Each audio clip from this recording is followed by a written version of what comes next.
Okay, good guys, no, nandito tayo ngayon sa San Pedro, no, meron tayong gagawin dito na Whirlpool.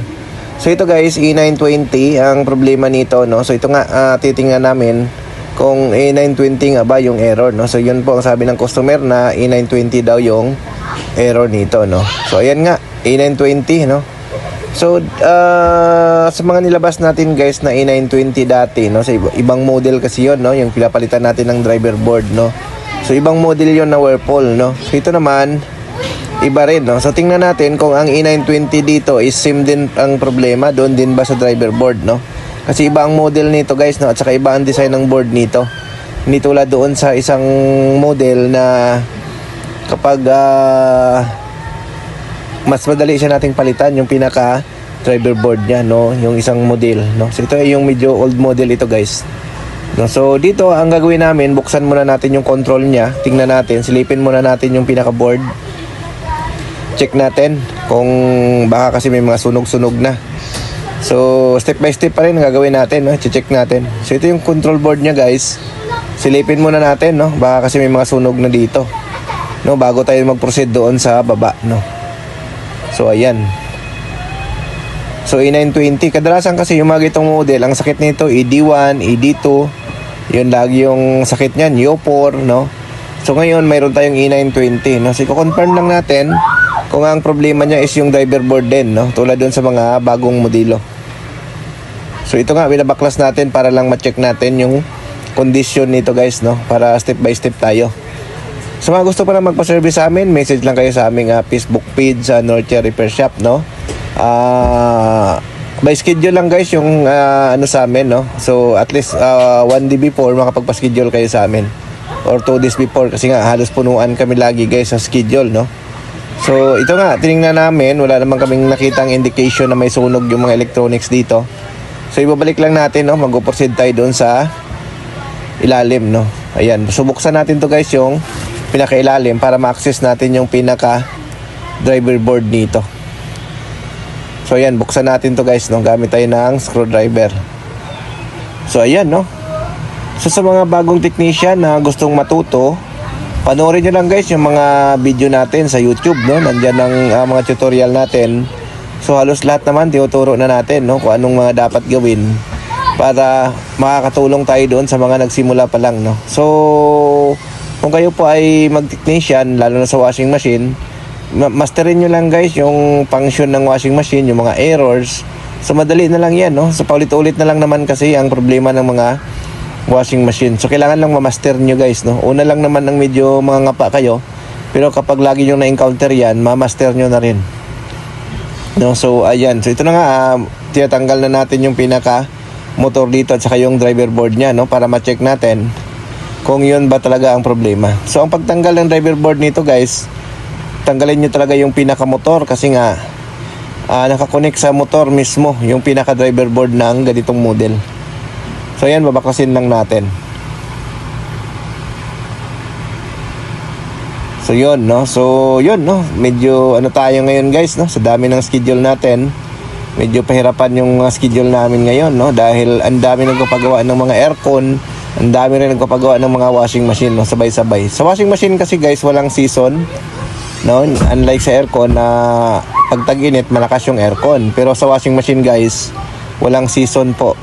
Kahit anong panahon, malakas ang washing machine, no. So kailangan nyo lang talaga ma-master nyo yung pinaka paggawa ng mga washing machine. So magandang hanap buhay po yung technician ng washing machine sa panahon ngayon, kasi ang dami na talaga ang gumagamit ng washing machine. So ayan na nga guys, binuksan na natin to, no. So nandito yung pinaka driver board nya. So tanggalin natin guys para ma-check natin, no, para tingnan natin kung dito ba talaga ang problema.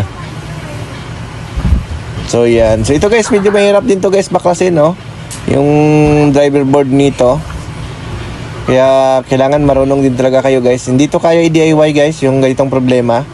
Unlike doon sa old model, sa new model guys, kayang palitan yung driver board, no. Ito guys, mahirap sa i-DIY. So bakit nyo kakayanin ito i-DIY guys. So yan. So binabaklas lang natin guys, no. Ayan, yung board niyan guys, no, medyo mahirap din makabili niyan, no. So, share ko na rin sa inyo. Yung driver board niyan guys, ito yung driver board niyan. Yan. So, i-check natin to, tingnan natin, no, kung gumagana.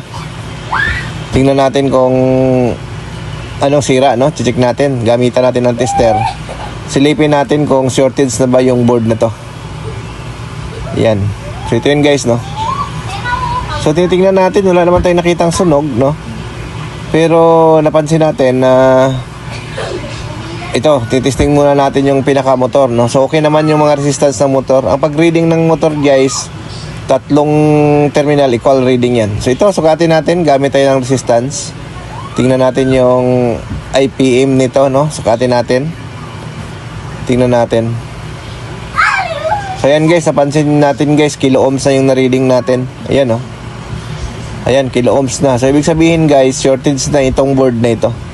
So, confirm natin guys na ang naging issue niya is yung driver board. So, itong bago guys, dala natin. Ayan, sukatin natin.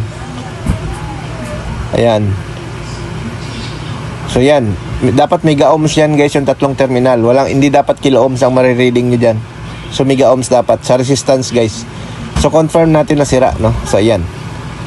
So, share ko lang pala guys, no? Yung board na yan guys, maraming nabibili yan sa online. Kaso mamimili lang kayo kasi merong nabibili dyan ay defective, no? Kasi nga, ang nangyayari dyan, kapag isalpak nyo yung board na yan, gumagana siya guys, no? Pero pagdating yan sa dryer, pagdating niya sa 7, dyan hanggang 7 lang guys yung ikot niya. Paikot-ikot lang yung oras sa 7, nag-stuck siya. Tutunog yung drain motor, tapos iikot siya ng dandahan, ikot ng dandahan, hindi siya bumibirit, no? So yun po yung nabibili ng mga defective sa online, hindi siya bumibirit guys, no? Kailangan kasi yan, pagdating ng 7 sa spin, bibirit siya, no? So yan, testingin na natin guys. Tingnan natin.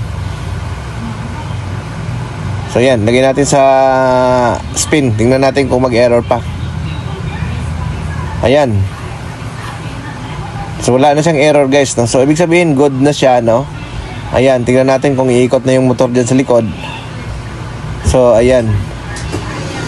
So, ibig sabihin guys, working na ito, no? So, hindi na siya naglabas ng error. Ayan guys, umiikot na yan, ayan, no? Ayan. So, yan yung sinasabi ko guys, no? Yung mga board na nabibili niyan, mayroong nabibili niya na defective, no? Wala siyang error nilalabas, pero ang mangyari, pagdating dyan sa 7, hindi siya umaalis yung oras. Ikot lang siya ng ikot sa 7 lang. Hindi siya bumababa ng 6 hanggang 5, no? Sa 7 lang siya paikot-ikot, pabalik-balik. So, kadalasan yan guys, yung driver board ang sira. So, nabibili yan kadalasan guys sa online, no? Yun po yung naging sira niyan.